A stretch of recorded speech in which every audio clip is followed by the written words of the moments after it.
que nos toca ver hoy es eritrocitosis excesiva y enfermedad de Munch. Esta patología, la eritrocitosis excesiva, o también denominada eritrocitosis patológica de la altura, es una fase preclínica de esta otra entidad patológica que es la enfermedad de Munch. Es una fase preclínica, la eritrocitosis patológica de la altura. Si no se hace un tratamiento y un diagnóstico oportuno de la eritrocitosis patológica de la altura, o el término significado de eritrocitosis excesiva, habitualmente el paciente va a desencadenar la enfermedad de Munch. Y habitualmente esta enfermedad de Munch es más evidente en la signo-sintomatología a partir de los 50 años. Es más evidente en signo-sintomatología. Entonces, lo que debemos propender nosotros, como médicos que vivimos a 3.600 metros sobre el nivel del mar, es que esta eritrocitosis excesiva patológica de la altura no evolucione a la enfermedad de Munch, o también conocido como mal crónico de montaña. En la clasificación general de patologías de altura, muchachos, tenemos enfermedades agudas de altura, como hemos visto en la anterior clase. En las enfermedades agudas de altura hay las leves, las moderadas y las severas. El soroche, la leve, edema agudo común de altura, una moderada, y el edema agudo cerebral de altura, que es una severa. Esas son las enfermedades agudas. Luego tenemos las enfermedades subagudas de altura. En las enfermedades subagudas de altura hacemos referencia a hipertensión arterial pulmonar, ejemplo, en adolescentes o en niños que han venido a habitar de niveles bajos a gran altitud. Uno de esos ejemplos. Y las enfermedades crónicas de altura, una de esas enfermedades crónicas de altura es esta enfermedad de Munch. Y como les había dicho, una fase preclínica de esta enfermedad de Munch es la eritrocitosis patológica de la altura. ¿Okay? Entonces vemos, ¿no?, el oxígeno que habitualmente está asociado a la altura. ¿No? Sabemos que la fracción inspirada de oxígeno es 21% en cualquier nivel altitudinal. La fracción inspirada de oxígeno, la famosa FIO2, 21% a nivel del mar, 21% aquí a gran altitud. Ahí no hay ningún tipo de diferencia, pero sí hay variación en lo que corresponde a la presión barométrica. Y la presión barométrica habitualmente nos va a determinar la presión parcial de oxígeno en el ambiente. Esa presión barométrica está asociada a la presión parcial de oxígeno en el ambiente. Y esto va a estar en relación a la fracción inspirada de oxígeno. ¿Estamos? Entonces, ya el año 1793 a 1803, Beddoes y Humboldt hacían referencia que el oxígeno estaba asociado a la altura. Ya más o menos había parámetros patológicos y fisiológicos que ya asociaban que niveles de gran altitud hacía que estuviese asociado el oxígeno, digamos, con la signo-sintomatología que presentaban las personas que iban o habitaban o viajaban, o sea por turismo, por trabajo, etcétera, ya en esa temporada. Ya en 1875, Tisander y Spinelli, ¿no?, y Sibel, mueren por hipoxia aguda en un vuelo en globo, ¿no?, porque han debido a estas personas ser susceptibles a desaclimatación a la altura y no han tomado las previsiones correspondientes y han muerto en el vuelo en globo, ¿no? Y por eso ya en 1878, 3 años después, Paulberg muestra que el factor crítico en la altura es la presión de oxígeno en el aire inspirado.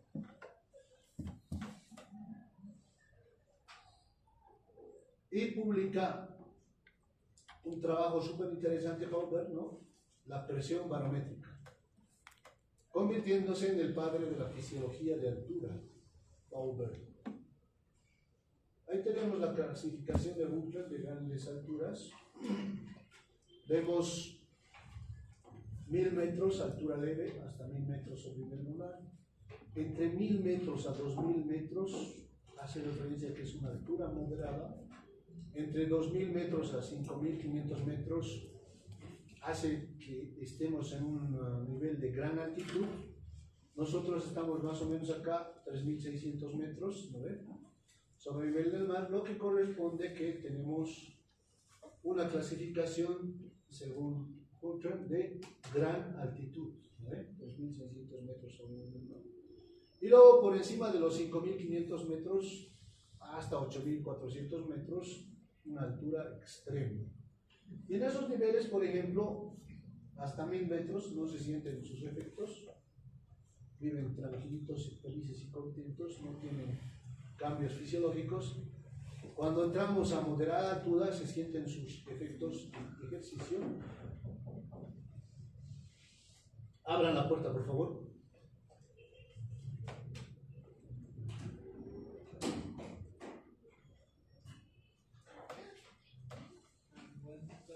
¿Cómo está? Ha entrado Sergio, no, no. Cierre, por favor. Luego, entre 5500 por encima de de altura extrema, la vida permanente es imposible en esos niveles de extrema altura.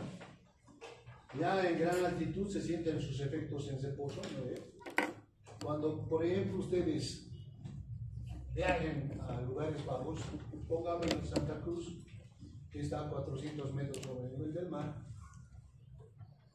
se quedan, digamos, una semana. Cuando vuelven a La Paz, si no son susceptibles a desaclimatación en la aguda altura, habitualmente se siente un poco de necesidad de tomar con mayor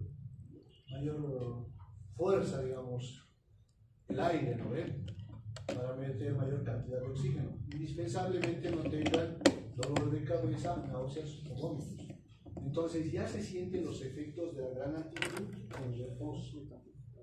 Y como ustedes no son susceptibles a desaclimatación en la aguda altura, su ventilación minuto funciona, su mecanismo de compensación, que es incrementar la ventilación minuto, tranquilamente hace que el nivel de presión arterial de oxígeno se nivele a 60 milímetros de mercurio y ustedes estén tranquilos, ¿no ve acá?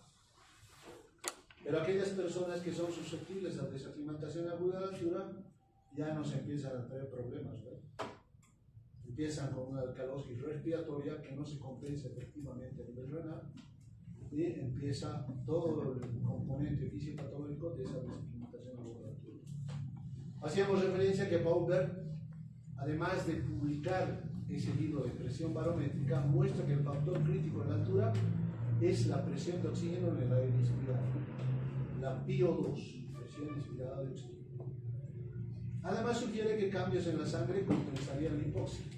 Ya estaba sugiriendo en 1878 que cambios en la sangre compensarían esa disminución de la presión inspirada de oxígeno por la hipoxia hipobárica.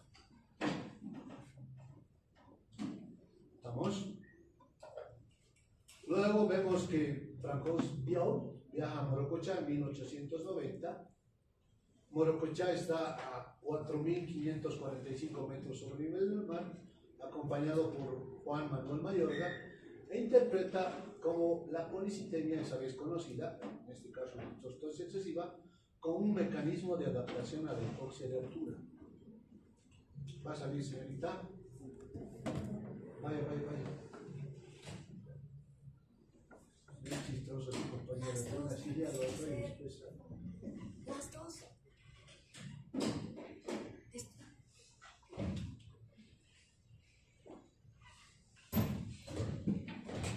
Entonces, ya estos peruanos, o estas diligencias a nivel de Perú, en Morococha, ya más o menos interpretan que un mecanismo de compensación, ellos como llamaban de adaptación a la hipoxia de altura, es el incremento de glóbulos rojos. Y no estaban equivocados. ¿Estamos? Porque un mecanismo de compensación es incrementar la ventilación minuto. Nosotros tenemos una ventilación minuto mayor que los habitantes del nivel del mar. ¿Estamos? Nosotros tenemos niveles de hemoglobina y hematocrito mayores que habitantes del nivel del mar. Tenemos varios mecanismos de compensación en todos nuestros sistemas de nuestra economía para vivir en grandes alturas. Luego se hicieron las primeras expediciones en 1925, este colega Carlos Monge Medrano, y descubre o nombra esta patología como mal crónico de montaña o enfermedad de Monge, que es gracias al descubrimiento de este colega peruano. Los peruanos han sido pioneros en describir efectivamente esta patología que es el mal crónico de montaña. Les había hecho referencia que la fase preclínica del mal crónico de montaña es la eritrocitosis excesiva patológica de altura, ¿no? Es la forma preclínica. Y en 1927 viajan al Cerro Pasco y realiza uno de los estudios más completos en el hombre de altura. Y publica Carlos Monge Medrano la enfermedad de los Andes. Y se funda enormemente a Bancroft, porque Bancroft hacía referencia que todos los que vivimos en grandes alturas habitualmente somos enfermos. ¿Y no es así? Bueno, más bien es algo súper interesante vivir en grandes alturas. Bolivia, nuestro país, muchachos. 2/3 de nuestra población vive en zonas de altura. Eso hace referencia a La Paz, el Alto, que son las metrópolis más pobladas del mundo, que viven a gran altitud. Ahí está Potosí, Oruro, que son lugares de gran altitud que habitables. En Tarija también tenemos ciertos lugares de gran altitud. Y, como les decía, 2/3 de nuestra población vive en zonas de altura y de gran altitud. No se olviden que Cochabamba más o menos está a 2.400 o 1.700, dependiendo del lugar, y está catalogado también, según Hulter, como gran altitud. En La Paz y el Alto viven alrededor de 1.900.000 habitantes. Ahora, ¿cómo será con el nuevo censo? No sabemos cuántos habitantes han incrementado. Y esa población vive entre 3.200 y 4.100 metros sobre el nivel del mar. Y ahora tenemos una prevalencia de eritrocitosis excesiva y mal crónico de montaña, con el último estudio que hicimos el año 2016, de 10% de prevalencia. 10%, imagínense, de 100, 10 personas tienen eritrocitosis patológica de la altura, que según la edad va a estar asociado con mal crónico de montaña. ¿Vamos? La eritrocitosis patológica de la altura, muchachos, es un problema de salud pública. Ya les había dicho que 10%, 8 a 10% está afectado. Y lo que nos es más preocupante es que ya empieza a aparecer a los 17 años esta eritrocitosis patológica de la altura. Estudios que se han hecho en el IBBA demuestran que jóvenes de 16, 15 años empiezan ya a efectivizar un incremento excesivo de glóbulos rojos. Habíamos dicho que un mecanismo de compensación en adultos jóvenes, ya viendo el nivel de hemoglobina, es incrementar el nivel del mismo. Y se dice que es normal en habitantes de grandes alturas, jóvenes, varones, que debe llegar hasta 17,5 gramos por decilitro el nivel de hemoglobina. En mujeres, máximo a 16,5 gramos por decilitro.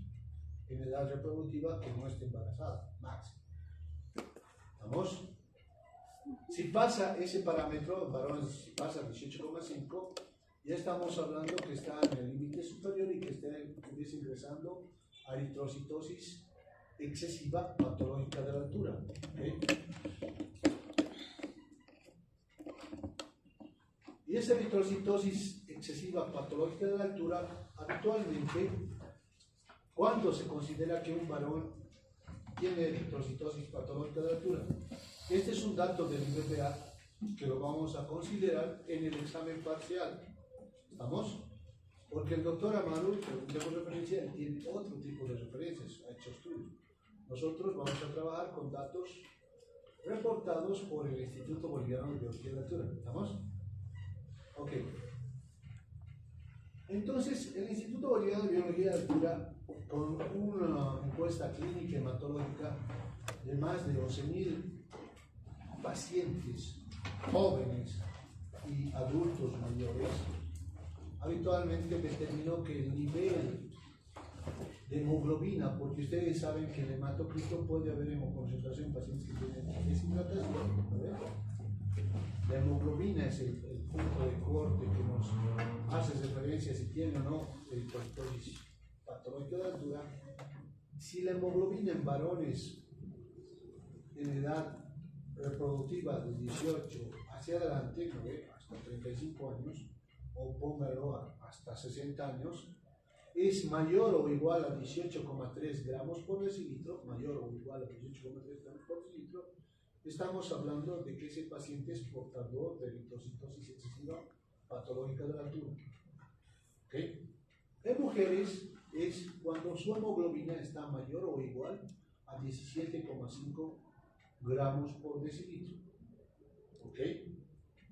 Ya estamos hablando que estos pacientes son portadores de eritrocitosis excesiva patológica de la altura, siempre y cuando haciendo los exámenes complementarios correspondientes, porque siempre vamos a pensar nosotros que vivimos en grandes alturas y sabemos la prevalencia de esta patología, lo primero que vamos a pensar es eritrocitosis patológica de la altura, ¿verdad? Pero no tenemos que olvidarnos de las otras entidades no zoológicas que nos van a producir también exceso de glóbulos rojos. Ejemplo, policitemia vera. ¿Vamos? Es otra entidad no zoológica que también nos va a producir exceso de glóbulos rojos, pero no solamente exceso de glóbulos rojos, en este caso la policitemia vera, sino también de incremento de los otros elementos gómez de la sangre. Cuando la altura aumenta, la presión barométrica disminuye. Y según el nivel de altura, nosotros vamos a tener un valor de la presión barométrica. Y según ese valor de la presión barométrica y la fracción inspirada de oxígeno, vamos a poder calcular la presión parcial de oxígeno en el ambiente. Fácil, ¿no? Presión barométrica por fracción inspirada de oxígeno, y ahí la fracción inspirada de oxígeno es 21%, ¿no ve? Y para hacer la multiplicación es por 0,21, ¿no? Y vemos que a nivel del mar, que habitualmente está con una presión barométrica de 760 mililitros de mercurio, la presión parcial de oxígeno en el ambiente va a ser de 160 milímetros de mercurio. ¿Estamos? O también llamada presión inspirada de oxígeno, la presión parcial de oxígeno. A 4.330 metros sobre el nivel del mar, vemos que la presión barométrica va a estar a 450 milímetros de mercurio y la presión inspirada de oxígeno o la presión parcial de oxígeno del ambiente va a ser de 94 milímetros de mercurio. Hay una gran diferencia, ¿no, muchachos? Y eso hace referencia a que nuestro organismo debe compensar de alguna forma. Ahí vemos un gráfico, este es a nivel de 4.000 metros sobre el nivel del mar, la línea punteada roja, y esta línea negra es un parámetro del nivel del mar. Como pueden ver, ¿no? Presión inspirada de oxígeno más o menos a 160, aquí más o menos está en 93, como hemos visto. La presión alveolar de oxígeno va disminuyendo, la presión arterial de oxígeno va disminuyendo, a nivel capilar disminuye más, ¿no? Porque ahí se efectiviza el intercambio gaseoso, y a nivel venoso ya estamos mucho más. Entonces, como pueden ver, nuestro organismo tiene que ver en miel varios mecanismos de compensación. Y uno de esos es incrementar la respiración minuto, otro es incrementar el número de glóbulos blancos, que en última instancia van a conllevar que nuestro funcionamiento esté dentro del rango fisiológico. Pero si digamos de esa línea media del número de glóbulos rojos se pasa a este otro extremo, ya estamos hablando de nivel patológico, ¿verdad? Ahí, por ejemplo, tenemos diferentes valores de presión arterial de oxígeno, de presión inspirada de oxígeno, presiones barométricas según niveles altitudinales. Nuestra famosa La Paz, 3.500 metros sobre el nivel del mar, presión barométrica, más o menos 492 milímetros de mercurio, lo que conlleva que tenemos una presión inspirada de oxígeno de 103 milímetros de mercurio, una presión arterial de oxígeno de 60 milímetros de mercurio, una presión arterial de dióxido de carbono de 30 milímetros de mercurio y una saturación del 90%. Al otro lado, Lima, que está a 150 metros sobre el nivel del mar, casi 760 milímetros de mercurio, casi, ¿no? Tiene 747 milímetros de mercurio de presión barométrica, una presión inspirada de oxígeno de 147, casi 160, ¿no? Que está a nivel del mar, una presión arterial de oxígeno de 95, una presión arterial de oxígeno de carbono de 40 y una saturación de 98. Esos son datos de pacientes sanos, ¿no? Y como pueden evidenciar, a diferentes niveles altitudinales hay cambios en la presión barométrica y cambios en los diferentes niveles de presión inspirada de oxígeno, presión arterial de oxígeno, presión arterial de dióxido de carbono y la saturación. En Cusco, en una persona normal, miren, 3.400 metros. La presión barométrica, 499 milímetros de mercurio. La presión inspirada de oxígeno, 95 milímetros de mercurio. La presión arterial de oxígeno, 52.5 milímetros de mercurio. ¿Estamos? Entonces, como pueden evidenciar, según el nivel altitudinal va cambiando estos valores de presión barométrica, presión inspirada de oxígeno, presión arterial de oxígeno, presión arterial de CO2 y todos los parámetros dados por la gasometría arterial también cambian según el nivel altitudinal. Y siempre tienen que acordarse nuestros niveles altitudinales y los valores de referencia acá de La Paz. Si van a ir a México, les van a preguntar, che, ¿y cuánto es tu presión barométrica allá? Y si van a ir a Estados Unidos y van a decir, en La Paz, ¿cuánto es su presión arterial de oxígeno? ¿No ve? Ustedes tienen que responder, ay, bueno, ¿ve? A ver. ¿Cuánto es la presión barométrica normal en La Paz? 392. La presión barométrica normal en La Paz está en 492, pero puede oscilar desde 490 a 500 milímetros de mercurio. ¿Estamos? 490 que digan súper bien. 495 no les va a hacer nada. Directo tienen que responder. Y vemos un gráfico del aparato respiratorio, ¿no?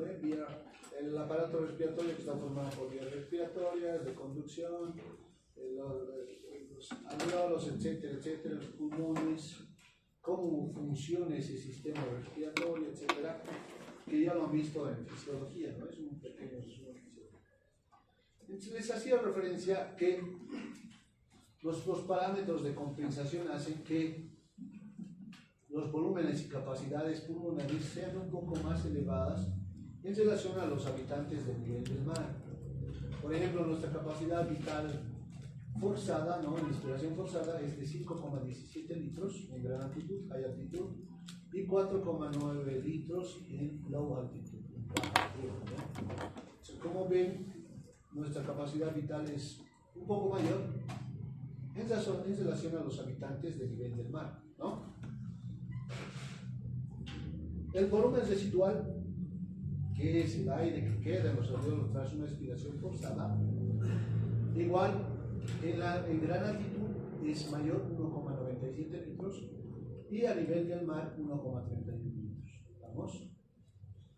Ahí vemos que hay diferencias entre habitantes de nivel del mar y habitantes de gran altitud, como nuestra La Paz, querida La Paz, donde como aparecen, no sé cuántos habitantes tenemos, ¿no? En este último censo. Porque entre La Paz y el Alto casi estaban bordeando casi los 2 millones, ¿no ve? Y más tenía el Alto que La Paz, ¿no ve? Creo que se han ido a sus casas del Alto los que vivían en La Paz, ¿no? Por miedo a los derrumbes.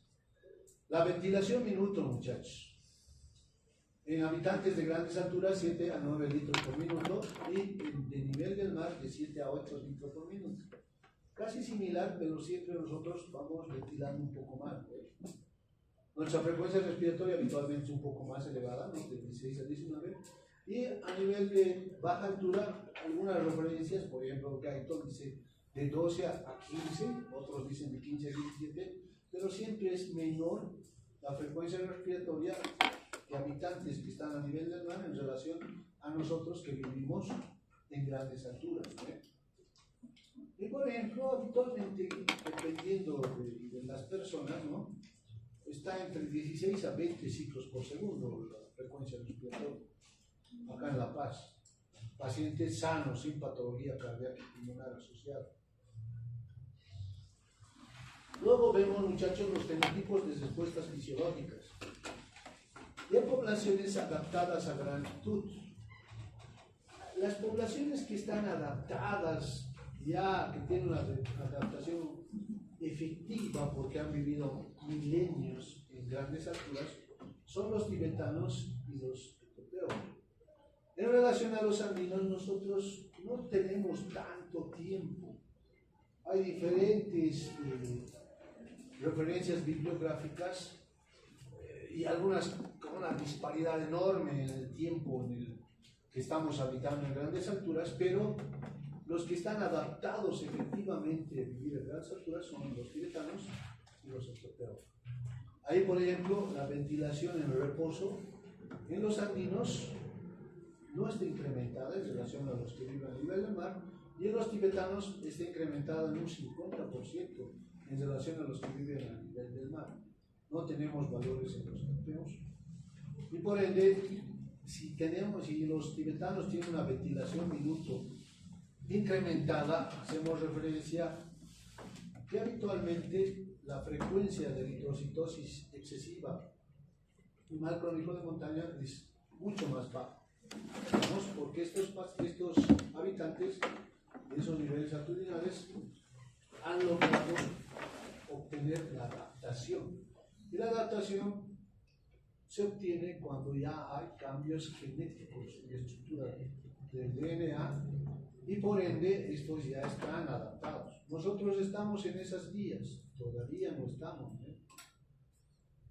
La respuesta ventilatoria a la hipoxia está alterada en nosotros todavía, en la mayoría de los pacientes es baja la respuesta. Y los tibetanos tienen una respuesta ventilatoria a la hipoxia que es similar a los habitantes del nivel del mar. La saturación arterial de oxígeno está, no podríamos decir elevada, está un poco, digamos, baja, ¿no? En relación al nivel del mar, pero en los tibetanos es casi similar a su saturación, muchachos, casi similar. En los europeos está elevada. La concentración de hemoglobina está elevada siempre, ¿no? En nuestros habitantes, y en los tibetanos hay un mínimo incremento, al igual que en los europeos.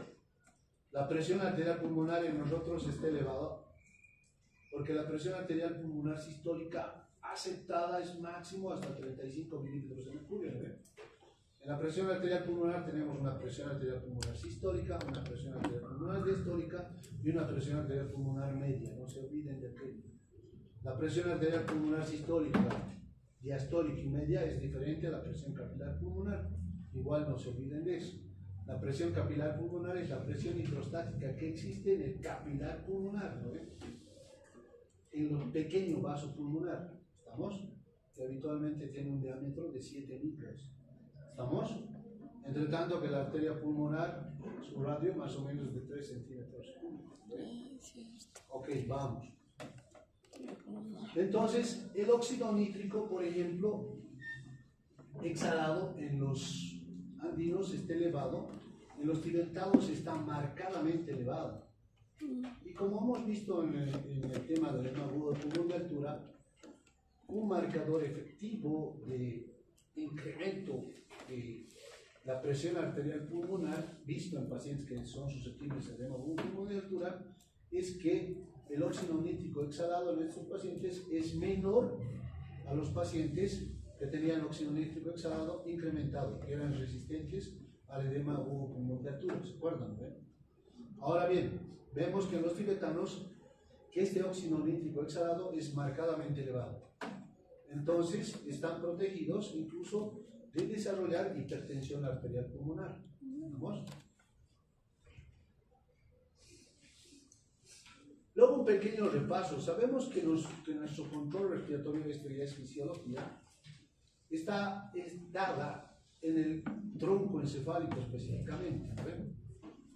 Tenemos el grupo respiratorio ventral, el grupo respiratorio dorsal, el centro neumotáxico, el centro amnéusico, que cada uno de esos tiene diferentes acciones fisiológicas durante la inspiración y la expiración que han revisado en fisiología, ¿no?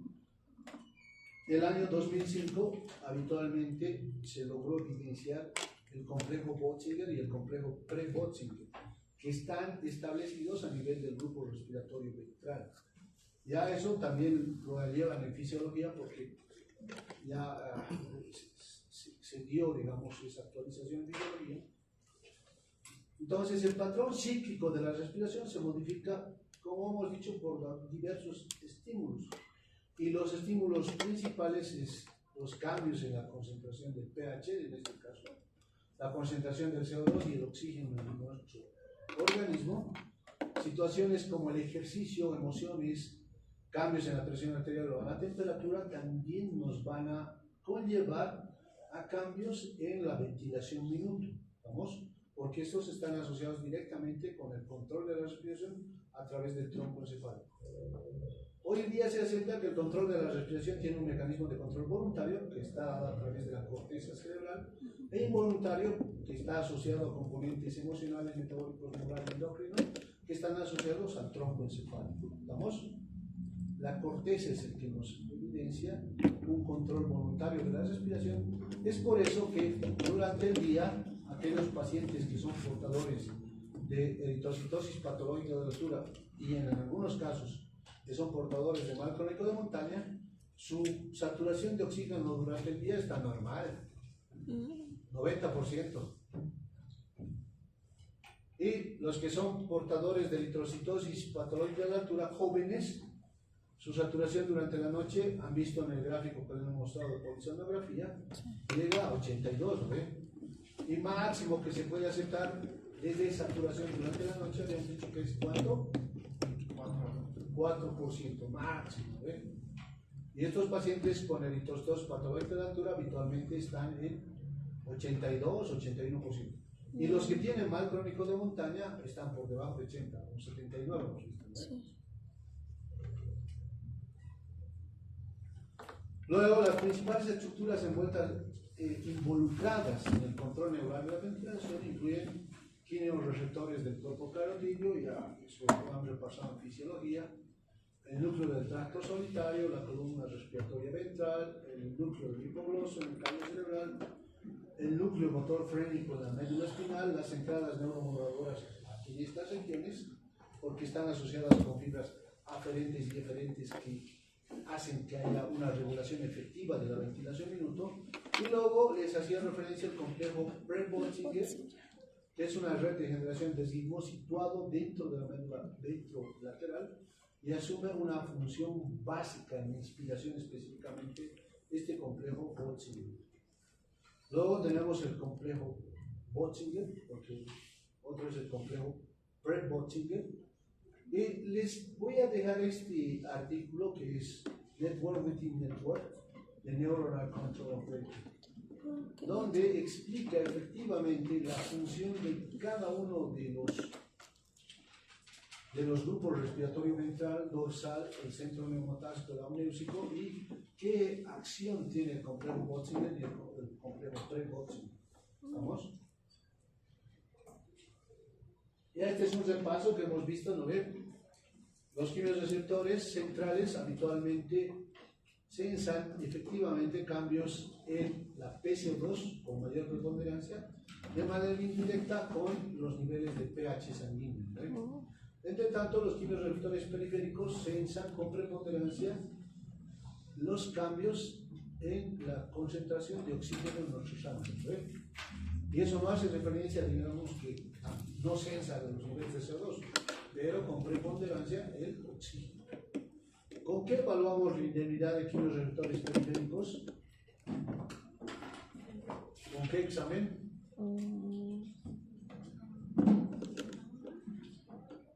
Con el HB, la respuesta ventilatoria de hipoxia. ¿Con qué evaluamos la indemnidad de quimiorreceptores centrales? A la hipercambio, HCB. Muchachos bandidos, no repasan su teórica, ¿no? Tomen apuntes, pues, tomen apuntes, se acuerdan mejor y en la noche una repasadita y ya está. Y no tienen que estar esperando que su compañero de la super escudería esté transcribiendo, que va a ser el año, ¿no? ¿Siguen teniendo problemas en las transcripciones de su escudería o no? Chakras, pues. Pudiendo venir normal a teóricas y tomar apuntes cristianos, ¿no ves? ¿Sí o no?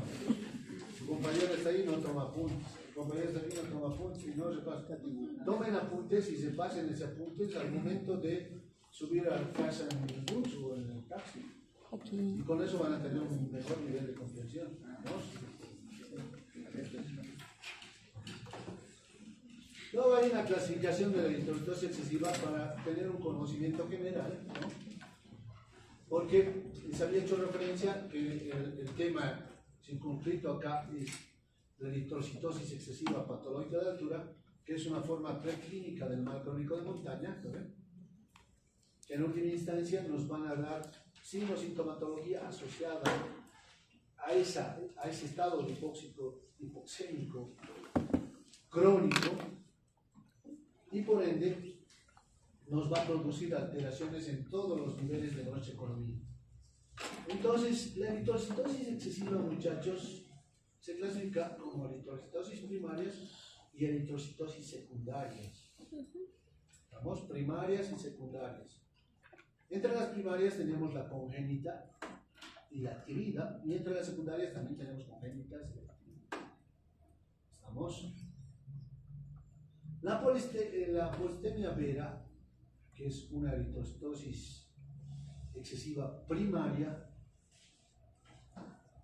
de tipo adquirida, habitualmente, muchachos, se da por un aumento primario no regulado en la producción de eritrocitos sin causa identificada.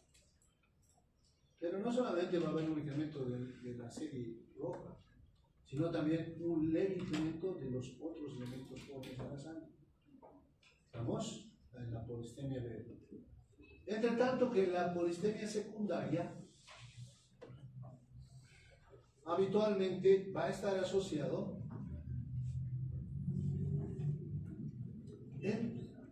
con pacientes que tienen patologías, sea a nivel pulmonar o a nivel cardíaco o en algún otro nivel de nuestra economía. Los más frecuentes asociados a hipoxia tisular, grandes alturas, pero que estuviesen asociados con alguna patología como es la enfermedad bronco-pulmonar obstructiva crónica, la obesidad, el síndrome de Pickwick, que es obesidad con el síndrome de apnea del sueño, el famoso síndrome de Pickwick, producción inapropiada de eritropoietina, secundaria a tumores, ¿no? Fibroma uterino, carcinoma renal o isquemia renal, que nos van a dar niveles de exceso de glóbulos rojos, eritrocitosis familiar, como son hemoglobinas con gran afinidad por el oxígeno.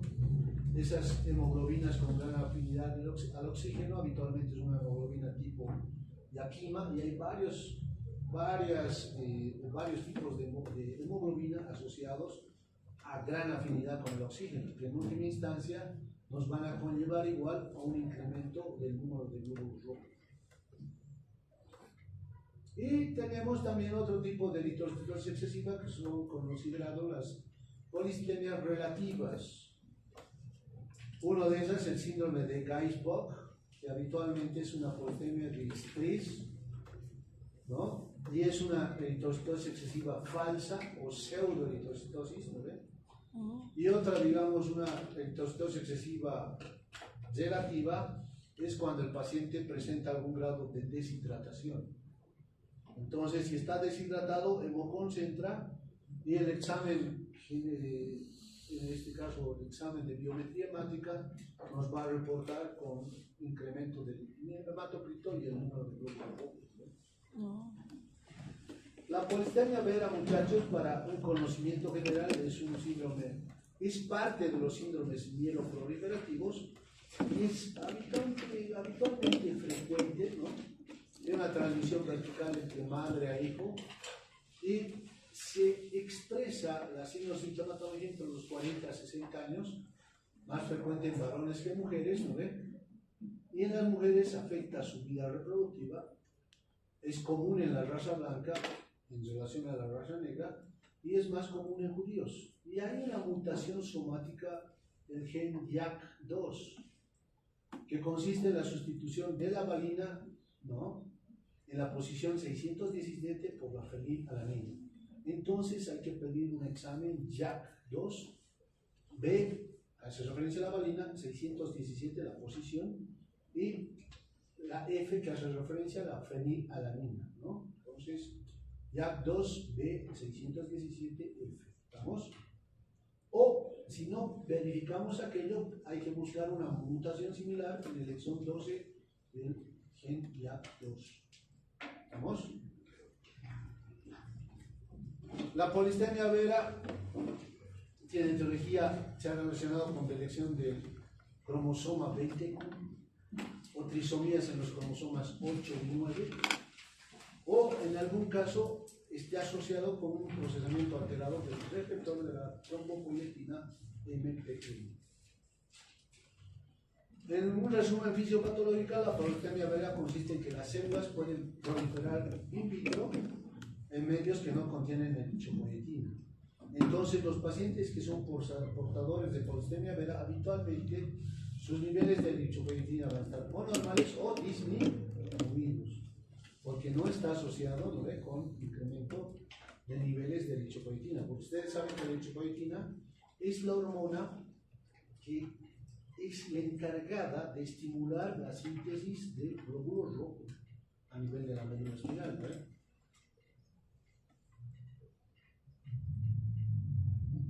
Y estas células son más sensibles al factor de crecimiento de insulina tipo 1, el IGF-1, resisten más a la apoptosis por activación del BCL11, que es una proteína antiapoptótica, similar a lo que ocurre en los pacientes que tienen eritrocitosis patológica de la altura. En pacientes que tienen eritrocitosis patológica de la altura, con estudios que hizo el doctor Amaro, es súper interesante, la vida media del glóbulo rojo del paciente que tiene eritrocitosis patológica de la altura ya no es como normalmente. ¿Cuánto es la vida media del glóbulo rojo? 120. Ya no es 120 días. Habitualmente está entre 170 a 200 días. La vida media del glóbulo rojo del paciente portador de eritrocitosis patológica de la altura.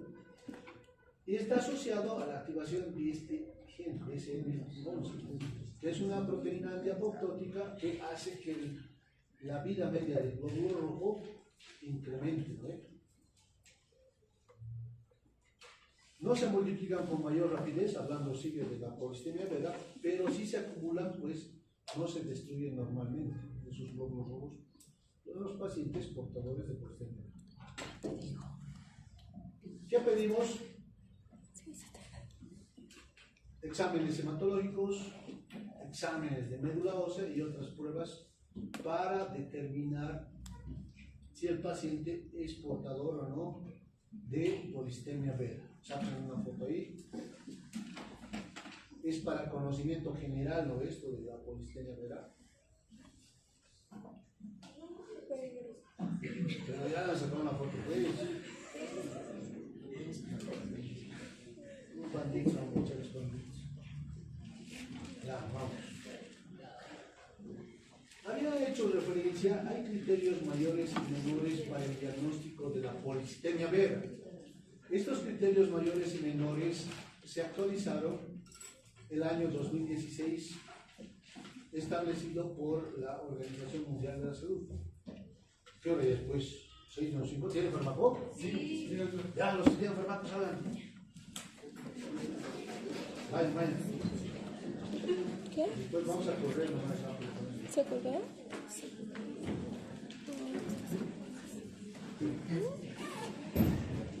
El lunes no se olviden que nos toca el tema de hipertensión arterial pulmonar, que igual está asociado con la altura, porque es diferente la presión arterial pulmonar en nativos de gran altitud como el nuestro, diferente en los nativos de nivel del mar. ¿Tiene farmaco igual?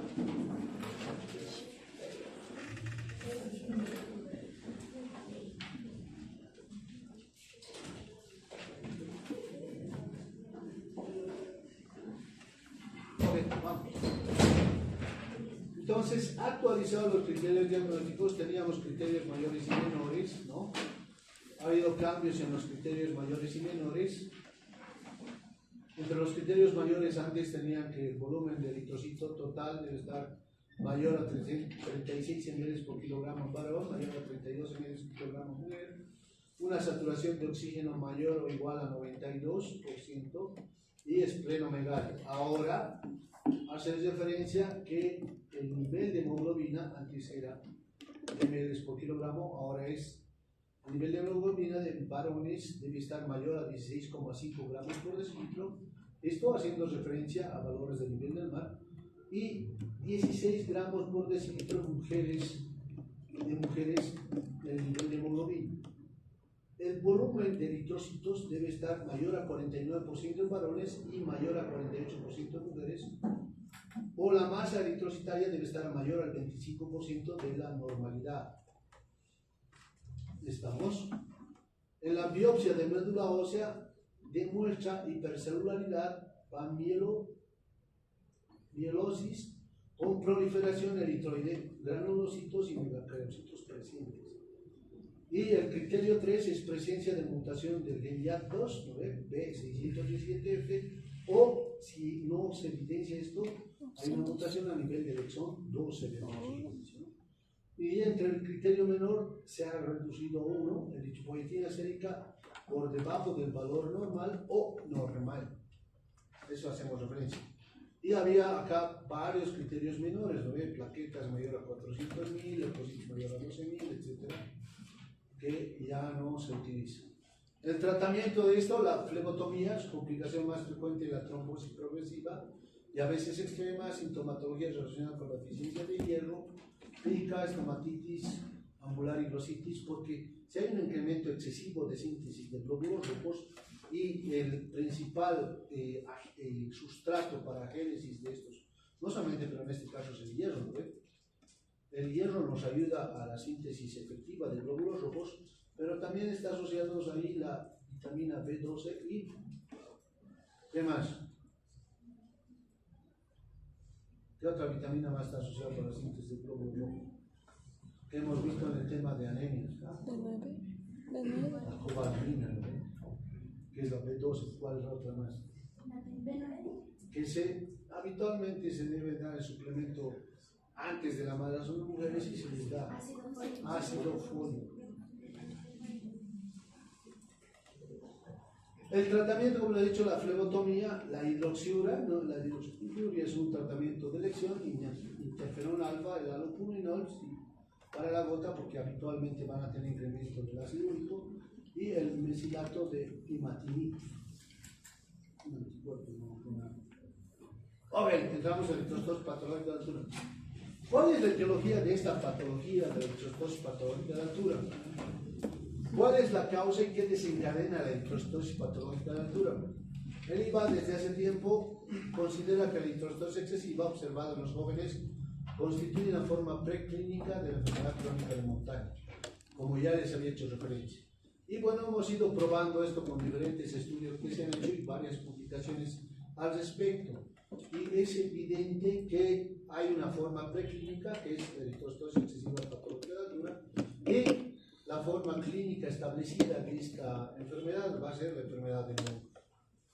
La enfermedad de Monge es un exceso de glóbulos rojos asociada habitualmente en hipersemia severa, asociada a una hipertensión arterial pulmonar, moderada o severa.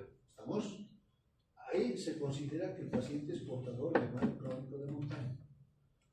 ¿Cuándo se considera que el paciente es portador de eritrocitosis patológica de altura? Cuando la hemoglobina está mayor o igual en varones, mayor o igual a 18,3 gramos por decilitro, asociado a signos sintomatología leve de mal crónico de montaña. ¿Cuál es el signo sintomatología leve? Dolor de cabeza matinal, ¿okay? Tinnitus, en algunos casos fosfenos de corta duración en los jóvenes. ¿Estamos? Esa es la sintomatología asociada. Ya, eso les hacía referencia, ¿no ve? 18,3 gramos por decilitro, eritrocitosis patológica de altura. En mujeres es cuando su hemoglobina está mayor o igual a 17,5 gramos por decilitro. ¿Estamos? Este es una publicación, un paper que publicamos, ¿no?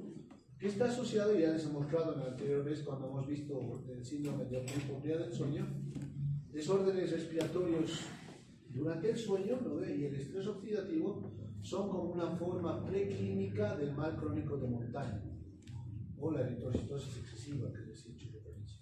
Entonces ya se evidencia que los jóvenes que están más o menos ya desde la etapa de adolescentes, entre 15 a 16 años, empiezan a mostrar un exceso de glóbulos rojos cuando estos pacientes son susceptibles a eritrocitosis excesiva patológica de la altura. Hay factores de riesgo asociados a la eritrocitosis patológica de la altura, ¿no? Y eso también está dado por una susceptibilidad individual a la hipoxia, porque como les hacía referencia, la prevalencia es del 8 al 10% de la eritrocitosis patológica de la altura, y eso hace referencia a que 10 de 100 van a tener o son portadores de eritrocitosis patológica de la altura. Y ahí nos preguntábamos, como IBBA, ¿habrá una sensibilidad alterada en los quimios receptores, tanto periféricos como centrales? ¿Habrá otros factores asociados al mismo? Porque hasta el momento no se sabe a ciencia cierta cuál es el factor fisiopatológico fundamental o principal que inicia el mal crónico de montaña. No sabemos. Pero sí sabemos que el principal factor fisiopatológico asociado a la eritrocitosis patológica de altura y el mal crónico de montaña es la hipoventilación alveolar. ¿Vamos? Es la hipoventilación alveolar. Todos los pacientes que son portadores de eritrocitosis patológica de altura y mal crónico de montaña habitualmente tienen hipoventilación alveolar. ¿Estamos? Esa hipoventilación alveolar que está dada por ese estado hipoxémico en el que se encuentra el paciente que es portador de esta entidad patológica. ¿Vamos? Hacia referencia, ¿es congénita o adquirida esta eritrocitosis patológica de la altura? Esa era una pregunta que nosotros nos hacíamos.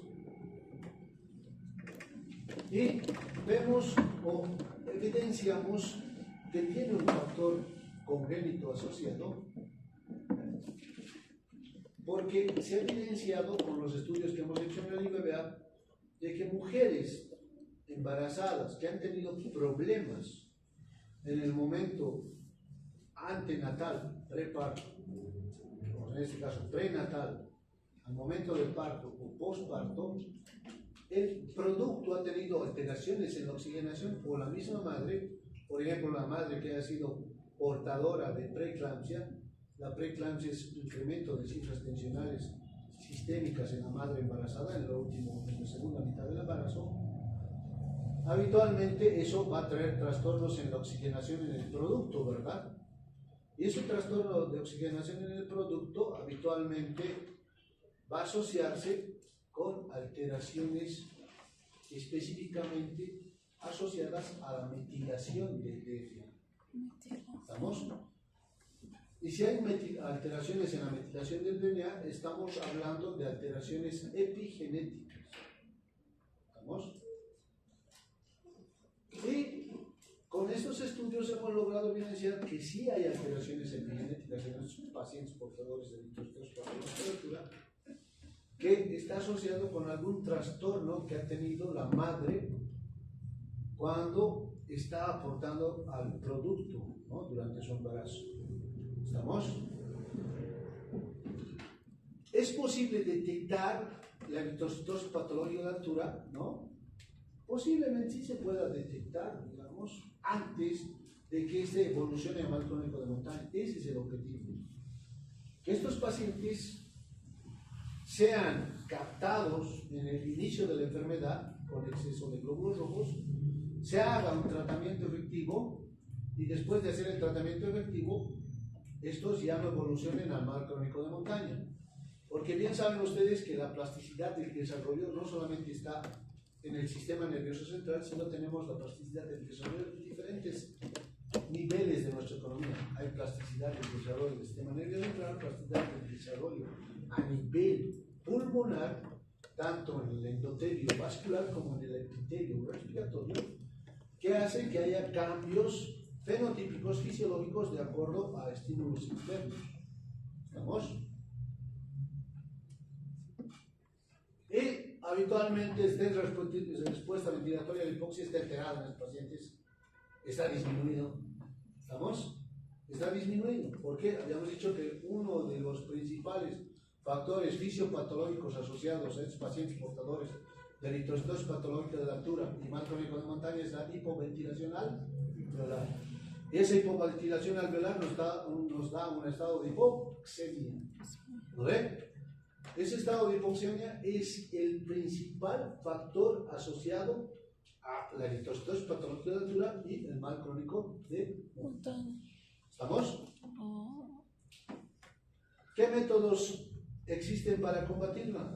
Ya acá más o menos estamos viendo, digamos, para lo que es desaclimatación aguda de la altura, pero estrategias de aclimatación habitualmente acá no se utilizan en pacientes que son portadores de estos dos patologías de la altura. Y estos pacientes que son portadores de eritrocitosis patológica de altura y mal crónico de montaña revierten totalmente la sintomatología y el número de glóbulos rojos disminuye cuando se van a vivir a nivel del mar o lugares bajos. Si van a Santa Cruz, esos pacientes portadores de eritrocitosis patológica de altura o mal crónico de montaña, habitualmente en el transcurso de un mes o dos ya tienen cifras normales como un habitante de nivel del mar. ¿Estamos? Y si es, digamos, una condición sine qua non de que ese paciente había tenido efectivamente eritrocitosis patológica de altura. En los pacientes jóvenes, muchachos, que son portadores de eritrocitosis excesiva patológica de altura, en ese estudio que hicimos en el IVA, hemos visto pacientes control y pacientes con eritrocitosis excesiva, edades, habitualmente para hacer un trabajo de investigación, las edades deben ser variadas, ¿no? Acá, por ejemplo, da 21,5 un promedio y 22,4 promedio pacientes de eritrocitosis excesivos. El peso y el índice de masa corporal deben estar variados igual, ¿no? No vamos a tomar pacientes con obesidad para estudiarlos efectivamente si son portadores de estos dos patologías de altura o no. El índice de masa corporal dentro del parámetro de referencia, 24 y 22, había diferencia significativa en ese rango, pero está dentro de la normalidad, ¿no? Ahí vemos la frecuencia cardíaca y la saturación de oxígeno. Ahí, por ejemplo, vemos que la frecuencia cardíaca en pacientes eritrocitósicos excesivos 64 y la frecuencia cardíaca en pacientes con EE es, en control, mejor dicho, 58 latidos por minuto. Saturación 91.2 de promedio en los normales y 89.3 en los portadores de eritrocitosis excesiva. Habíamos dicho que el valor de referencia normal de saturación de oxígeno en la altura acá, en nuestros 3.600 metros, 88 a 93. ¿No ven? Los pacientes normales jóvenes, 91.2, portadores de eritrosteosis excesiva, 89.3. Hay una leve diferencia, pero tiene diferencia significativa porque es menor a 0,05. ¿Estamos? Entonces, ya nomás ahí se empieza a evidenciar que estos pacientes que tienen eritrosteosis excesiva ya están empezando a tener un leve trastorno en la oxigenación. ¿Estamos? El nivel de hematocrito, los controles sanos 50 y en los pacientes portadores de eritrosteosis excesiva 57. Hemoglobina 16,6 en sanos, 19,3 en portadores de eritrosteosis patológica de altura. El número de eritrocitos 5.5 millones por centímetro cúbico y aquí 6.4 millones por milímetro cúbico. Entonces, como pueden evidenciar, los pacientes que son portadores de eritrosteosis excesiva patológica de altura están el número de glóbulos rojos y hemoglobina elevados en relación a los pacientes controlados. El número de reticulocitos igual está elevado. La eritropoyetina, como pueden observar, el valor normal habitualmente es 10 miliunidades internacionales por ml y los pacientes de 7 a 10 miliunidades internacionales por ml, acá tenemos 8,7 y 9,3. Están dentro del parámetro de fluorescencia. ¿Estamos? O sea que, como les hacía referencia, los pacientes que tienen eritrocitosis patológica de la altura habitualmente tienen un nivel de hemoglobina normal. Está ahí la eritrocitosis excesiva. ¿Estamos? Aquí tenemos el valor del receptor soluble de la transferrina, que está dentro del parámetro de referencia, 19 picogramos por ml en pacientes control y 17,6 picogramos en pacientes con eritrocitosis excesiva. El receptor soluble de la transferrina, les había dicho que es un marcador directo, casi directo, ¿de qué? En el tema de anemia le hemos visto. Hemoglobina. De ferropenia, ¿no ven? De ferropenia. ¿No ven? Y aquí está dentro del parámetro de referencia, o sea que estos pacientes no tenían ferropenia, ni los que tenían eritrocetos excesiva, ni los que tenían los pacientes que eran normales. A estos pacientes también se les hacía pruebas de función respiratoria, donde se medía la capacidad vital forzada, el volumen expiratorio forzado en un segundo, el índice de permeabilidad bronquial, la difusión alveolo-capilar por la técnica de respiración simple, ¿no ven? Y todos esos parámetros estaban dentro del parámetro de referencia y había diferencia significativa en la difusión alveolo-capilar entre los dos pacientes, los pacientes con eritrocetos excesiva y los pacientes con control, ¿no? Los pacientes control tenían una difusión alveolo-capilar, ml minuto milímetro mercurio 148, y los pacientes con eritrocetos excesiva 127.4 ml minuto milímetro de mercurio. ¿Estamos? Que está dentro del parámetro de referencia, pero hay diferencias significativas. Sí.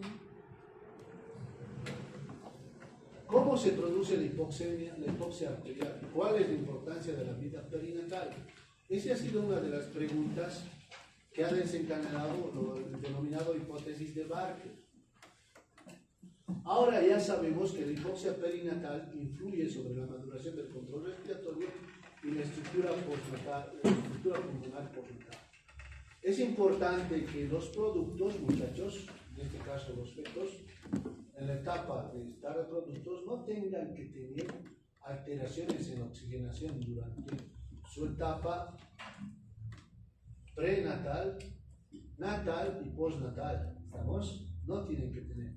Porque como están en una etapa de desarrollo, tienen una alteración de oxigenación en esas etapas, habitualmente va a estar asociado con metilación del DNA. Y esa metilación del DNA hace que haya polimorfismos del nucleótido simple, que hace que se expresen algunos genes, y esos genes que se expresan habitualmente estimulan diferentes niveles de síntesis, por ejemplo, de endotelina 1, factor de crecimiento cardiovascular, que están asociados en la génesis fisiopatológica de varias entidades, no solo la eritrostosis patológica de altura, hipertensión arterial pulmonar, hipertensión arterial sistémica, diabetes mellitus, etcétera, etcétera. Una amplia variedad de patologías que están asociadas a trastornos de oxigenación en la etapa perinatal. ¿Estamos? Las publicaciones que mencionan la hipótesis de Barber muestran la importancia de la vida perinatal, como se hacía referencia, especialmente del bajo peso al nacer sobre la susceptibilidad que de los habitantes, ¿no?, que viven en grandes alturas y tienen más susceptibilidad de tener restricción de crecimiento intrauterino, aquellos pacientes o personas que habitan o han nacido a nivel del mar y vengan a vivir a grandes alturas en su etapa de embarazo. Estas personas tienen mayor susceptibilidad de tener restricción de crecimiento intrauterino, que es un insulto también al producto, y por ende también estos son susceptibles de tener metilaciones en el DNA, y estos puedan conllevar en su vida adulta la expresión de patologías, como ya les había adelantado: hipertensión arterial pulmonar, hipertensión arterial sistémica, diabetes mellitus, eritrosis patológica de altura, etcétera, etcétera. ¿Vamos? Este es un estudio que hicimos con el IBBA, ¿no? Trabajamos con la Universidad de Colorado, Estados Unidos, donde se ha evidenciado que hay metilación a nivel de DNA que hace que se exprese genes asociados a nivel vascular, específicamente a nivel vascular pulmonar. Se expresa el gen SMOC2, el ARI1B y el CTRHC1. Se ha expresado efectivamente en aquellos pacientes que han tenido el antecedente de que su madre ha cursado con preeclampsia en su etapa de producto. Y como ha cursado preeclampsia, estos pacientes han expresado estos genes y han tenido una metilación en diferentes regiones a nivel del DNA. ¿Estamos? Y esa metilación ha hecho que se expresen estos tres genes: SMOC2, el ARI1B, el CTRHC1, que habitualmente están relacionados con la función vascular. Entonces ya vemos que hay alteraciones epigenéticas que van saltando habitualmente de madre a producto. Si este paciente no se trata efectivamente, y si es mujer, digamos, que es propensa a tener eritrostosis excesiva, patología de altura, habitualmente su descendencia también va a tener eritrocitosis patológica de altura. ¿Estamos?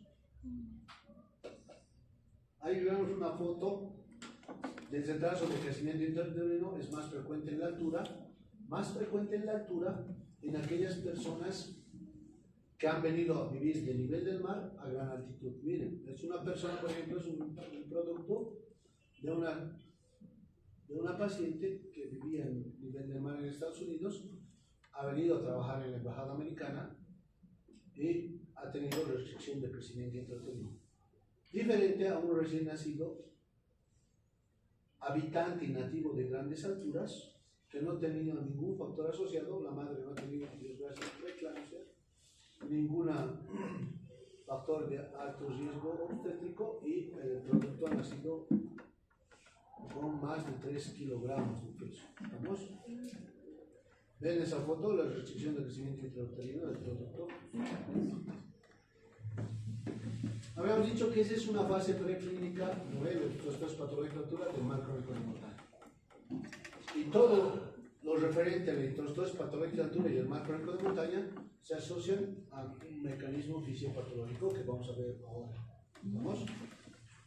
El mar crónico de montaña, según el Consenso Internacional sobre Enfermedades Crónicas y Enfermedades Subagudas de la Altura, que ha sido establecido en el año 2005 en un Congreso Mundial de Medicina y Fisiología de Altura, define que el mal crónico de montaña, o el Chronic Mountain Sickness en sus siglas en inglés, como un síndrome clínico que se presenta en nativos o residentes de toda la vida en alturas mayores a 2.500 metros sobre el nivel del mar, y se caracteriza por eritrocitosis excesiva, hipoxemia grave y asociada o no a hipertensión arterial pulmonar, que va a estar de moderada a grave. ¿Estamos?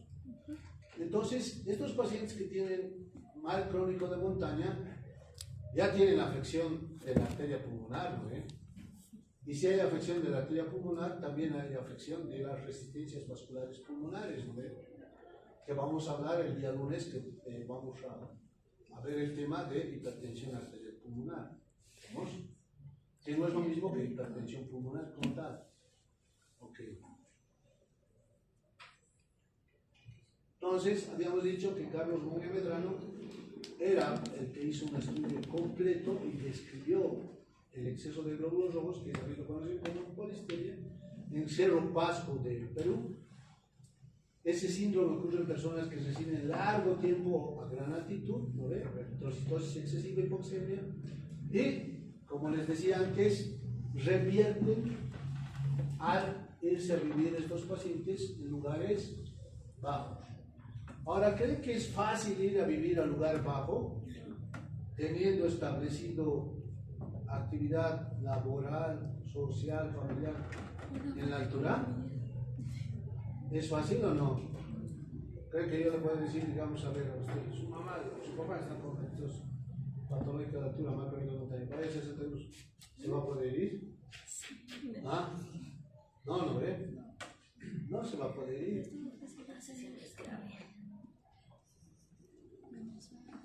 Ya lo hemos visto en la publicación que habíamos hecho con el IBBA, que había alteraciones en la metilación del DNA y eso hacía que haya polimorfismos de nucleótido simple que ha hecho que se expresen 3 genes específicos asociados a la función vascular, habían dicho. Pero hay genes identificados asociados con hipoxia, tolerancia a la hipoxia, y los fenotipos asociados a la tolerancia a la hipoxia. ¿Okay? Esos genes asociados a la tolerancia a la hipoxia es el EPAS1, el P para el EPAS1, ¿no ven que se ha visto, por ejemplo, en habitantes del Tíbet, el ARNT2, el THRB, en habitantes de Etiopía, el RORA o COL6A1, el SLC30A9, el HGF, que se ha evidenciado en habitantes de Etiopía, que habitualmente son genes candidatos que están asociados a la tolerancia de vivir en grandes alturas.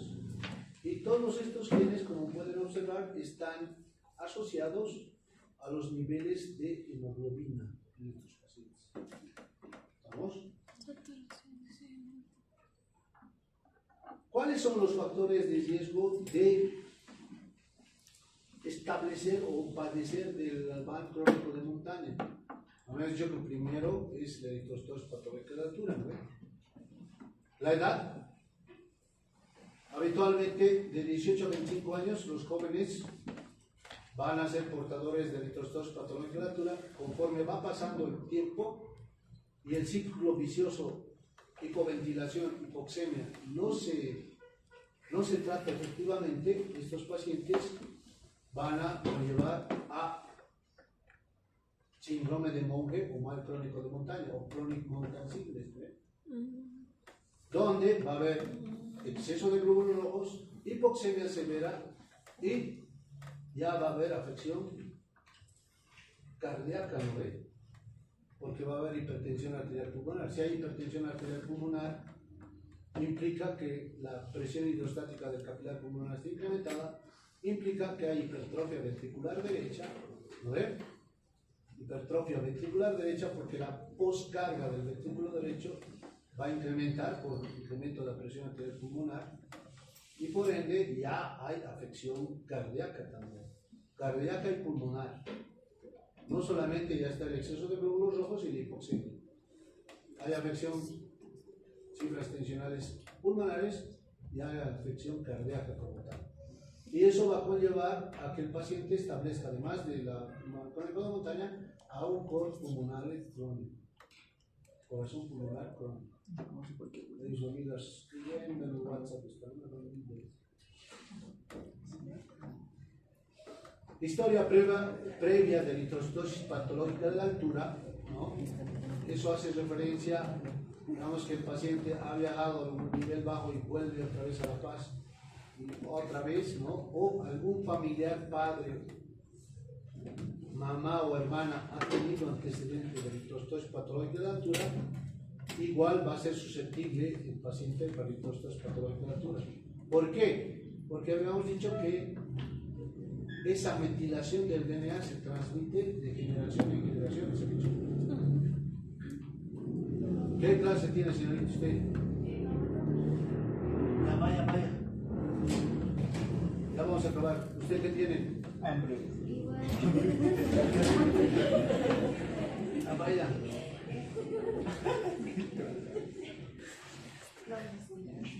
Historia de disminución de la sensibilidad respiratoria de la hipoxia o hipoventilación. Que les había dicho, la hipoventilación es el principal factor fisiopatológico asociado a la eritrostosis patológica de la altura y mal crónico de montaña. Apnea del sueño. Ya les había dicho que la apnea del sueño se evidencia ya en los pacientes jóvenes que tienen exceso de glóbulos rojos, lo hemos visto en la polisomografía. Ya tienen vestigios de apnea del sueño, pero los pacientes que tienen mal crónico de montaña ya tienen síndrome de apnea y hipopnea del sueño con un índice de apnea y hipopnea mayor a 15. Hay algunos que tienen muy severo índice de apnea y hipopnea mayor a 30. Otro factor de riesgo siempre es el sobrepeso y la obesidad. Habíamos dicho que la obesidad está asociada al síndrome de apnea y hipopnea del sueño, y el síndrome de apnea y hipopnea del sueño está asociado siempre al exceso de glóbulos rojos, porque el síndrome de apnea y hipopnea del sueño es muy frecuente en pacientes obesos. La posmenopausia, las damas están protegidas en la etapa fértil por dos hormonas específicas, los estrógenos y la progesterona. ¿No ven? La progesterona además tiene un factor, una función fisiológica de estimular el centro respiratorio, y las damas tienen una mejor ventilación minuto. Además, el ciclo menstrual hace que tengan unos estados fisiológicos de flebotomía, ¿no? Entonces, en vez de ir al otro extremo, que es de eritrostosis excesiva patológica de altura, habitualmente las damas tienden a ir al otro extremo, que es la anemia, ¿no? No van al otro lado, ¿no? Pero cuando ya pasan la menopausia, posmenopáusicas, habitualmente son más frecuentes, que sean susceptibles a exceso de glóbulos rojos y mal crónico de montaña. Patologías perinatales, ya les había hecho referencia, ¿ven? Trastornos de la oxigenación. Ahí es lo que nos interesa. En la fisiopatología les había dicho que el principal factor fisiopatológico asociado es la hipoventilación alveolar. Entonces hace referencia a que hay una disminución de la ventilación minuto. Pero aún las personas normales tienen cierto grado de atenuación, o sea, eso hace referencia a que hay hipoventilación alveolar exagerada en los pacientes. Pero los pacientes sanos tienen un cierto grado de hipoventilación que no les conlleva todavía la eritrostosis patológica. Pero en estos pacientes la hipoventilación es muy pronunciada. ¿Estamos? Y si es pronunciada la ventilación minuto, está disminuida, muy pronunciada, muy disminuida, va a haber una hipoxia acentuada, ¿sí o no? ¿O no? Sí. Yes. Pero que no es tan exclusivo de la eritrostosis patológica de la altura, no es excesivo, no es condición sine qua non, ¿no? Si hay hipoxia acentuada, estos pacientes primero tienen eritrostosis patológica de la altura. Como no se hace un tratamiento efectivo, ese estado hipoxémico entra en un círculo vicioso.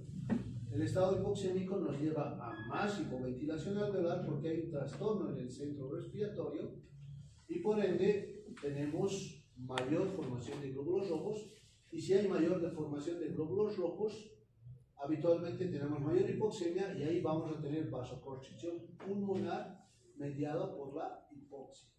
Y ahí el paciente ya tiene lo que es hipertensión arterial pulmonar.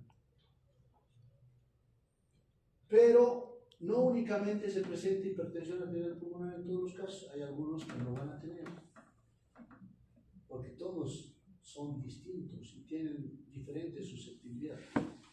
Producción de especies reactivas del oxígeno.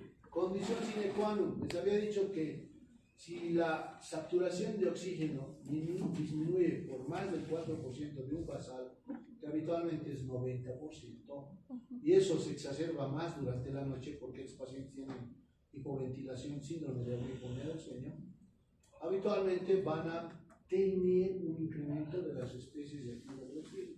¿Sí o no? Al incrementar las especies activas del oxígeno, hace que esas moléculas con movimientos no sincrónicos, ¿no?, produzcan alteración en los lípidos de las membranas del centro respiratorio y, en última instancia, alteren el control efectivo de la ventilación. La epsidina es una proteína sintetizada a nivel hepático, polipéptido, que es una hormona reguladora del hierro y está asociada también al exceso de glúcido, porque el hierro es un factor, un sustrato fundamental para la síntesis de nuevos glóbulos rojos. Entonces, simplificando, tenemos un componente respiratorio que está dado por una hipoventilación alveolar.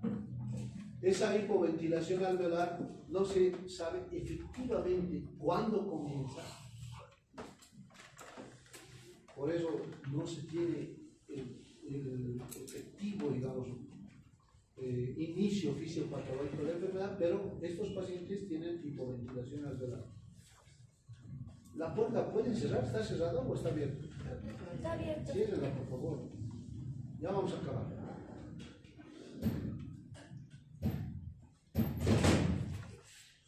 Entonces tenemos el componente respiratorio con una hipoventilación alveolar, un componente hematológico con un exceso de glóbulos rojos, un componente cardiovascular con hipertensión arterial pulmonar asociada con hipertrofia ventricular derecha, ¿no ven?, que conlleva a un componente cardiovascular que está asociado a hipertrofia ventricular derecha, hipertensión arterial pulmonar, hipertensión venocapilar pulmonar y en última instancia va a asociar un componente neurológico. Si hay un estado hipoxémico dado por una hipoventilación alveolar, un incremento de glóbulos rojos, componente hematológico, además está asociado a una hipertrofia ventricular derecha, que en última instancia nos va a llevar a una insuficiencia ventricular derecha. Esa insuficiencia ventricular derecha asociado a una vasoconstricción pulmonar mediada por hipoxia hace que haya una disminución mayor de la concentración de oxígeno sanguíneo, una disminución de la presión arterial de oxígeno, una disminución del contenido arterial de oxígeno, ¿no ve? Y por ende va a haber estados de vasodilatación mediado por la hipoxia a nivel del sistema nervioso central y por ende va a haber un componente neurológico. Los pacientes van a tener dolor de cabeza, alteraciones en las funciones mentales superiores, no van a concentrarse adecuadamente y ahí se viene el componente neurológico.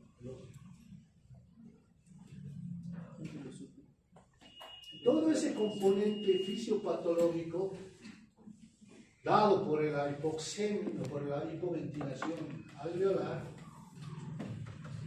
hace que en última instancia estabilice el IF1 alfa, y al estabilizar el 1 IF alfa, que es, podríamos decir, el IF, habíamos hablado ya en la anterior clase, el edema agudo común de altura, es el regulador maestro del oxígeno, el IF, que es el factor inducido por hipoxia, ¿no? El IF. Tenemos dos tipos de IF, los IF alfa y los if beta, factor inducido por hipoxia alfa y los factores inducidos por hipoxia beta. 2. A su vez, los if alfa tienen 3 subtipos: if 1 alfa, if 2 alfa e if 3 alfa. ¿Vamos? El if 2 alfa está asociado directamente con el incremento de la síntesis de la eritropoyetina.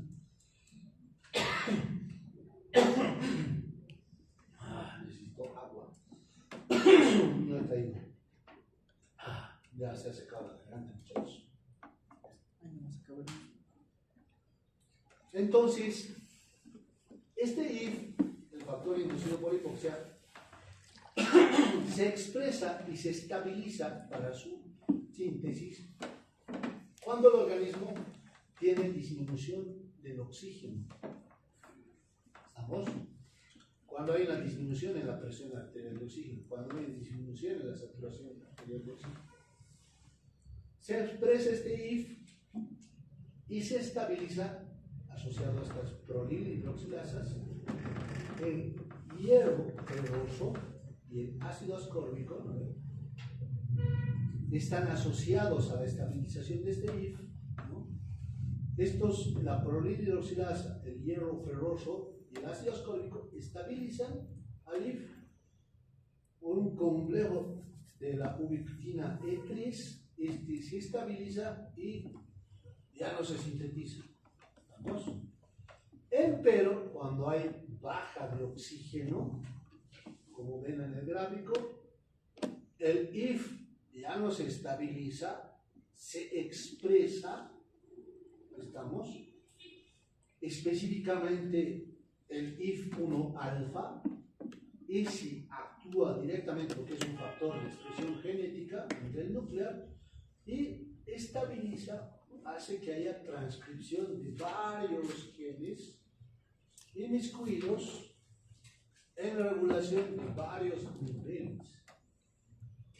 Regula el if, no solamente es el if 1 alfa, if 2 alfa, el if 3 alfa, se sintetizan por esa disminución de la concentración de oxígeno, y vemos que hay, muchachos, la prolilhidroxilasa, el hierro ferroso, hierro férrico, y el ácido ascórbico están asociados para estabilización del if y este no se expresa.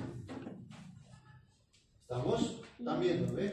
Hierro ferroso, ácido ascórbico, ¿ve? ¿Estamos? Listo. Pero si hay estado de hipoxemia, se va a expresar. Como es un factor de expresión genética, hace que se sinteticen varias moléculas, como ven acá. ¿Ven o no? El if 2 alfa específicamente hace que se sintetice mayor cantidad de eritropoyetina. La eritropoyetina no solamente se sintetiza en el aparato yuxtaglomerular, en células celulares, a nivel de la fibra aferente del nivel renal, sino se sintetiza en varios niveles de eritropoyetina. Se llama nervioso central, en el tracto gastrointestinal, a nivel hepático, en varios niveles. A nivel testicular se expresa la eritropoyetina. Y si hay una mayor estimulación por el if 2 alfa, hay mayor producción de eritropoyetina.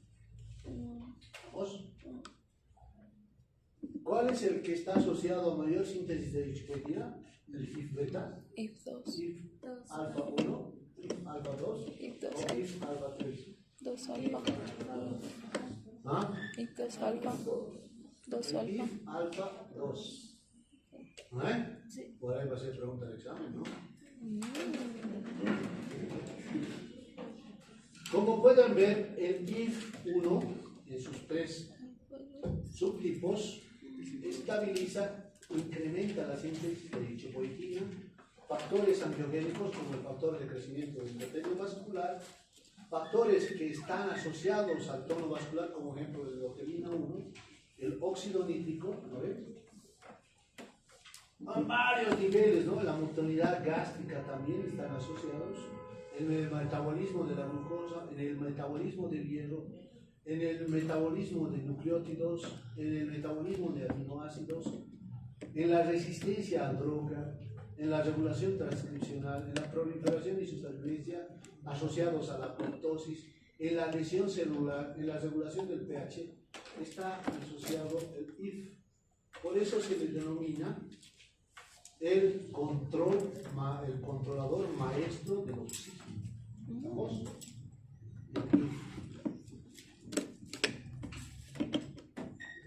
En resumen, componentes respiratorios, hipoventilación alveolar crónica.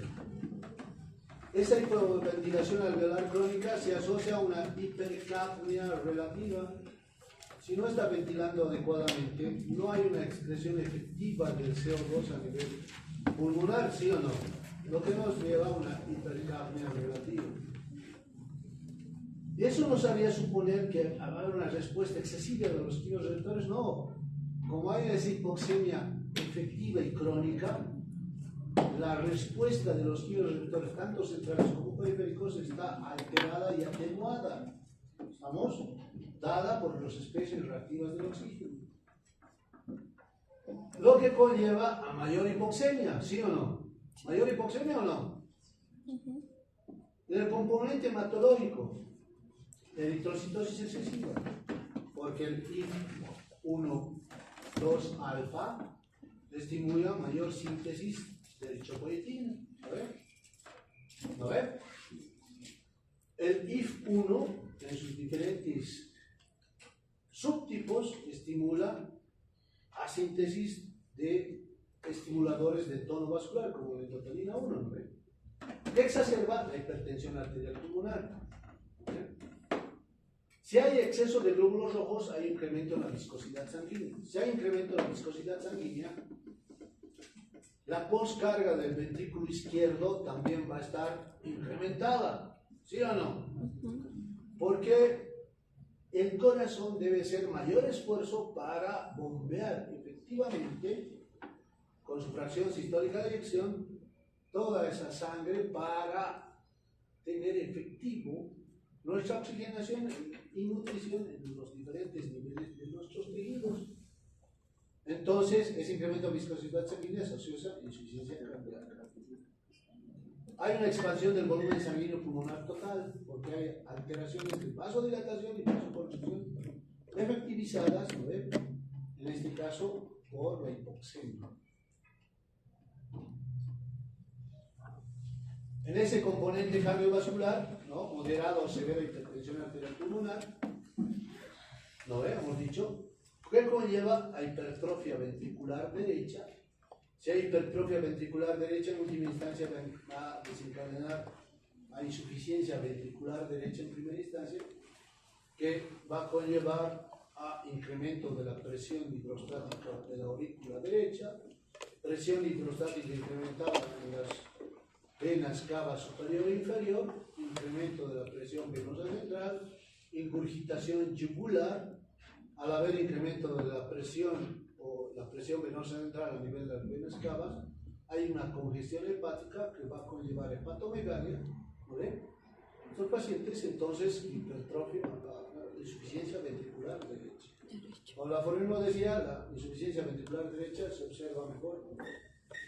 Y la izquierda se ausculta mejor, ¿no ves? Porque la izquierda está asociada a hipertensión venocapilar pulmonar. ¿Estamos? Y este paciente con hipertrofia ventricular derecha puede evolucionar a un corazón pulmonar crónico que en última instancia desencadena insuficiencia cardíaca. Porque retrógradamente va a ir afectando el ventrículo izquierdo y va a haber insuficiencia cardíaca congestiva neural. El componente neurológico habíamos dicho, ¿no ves? Hay una alteración en la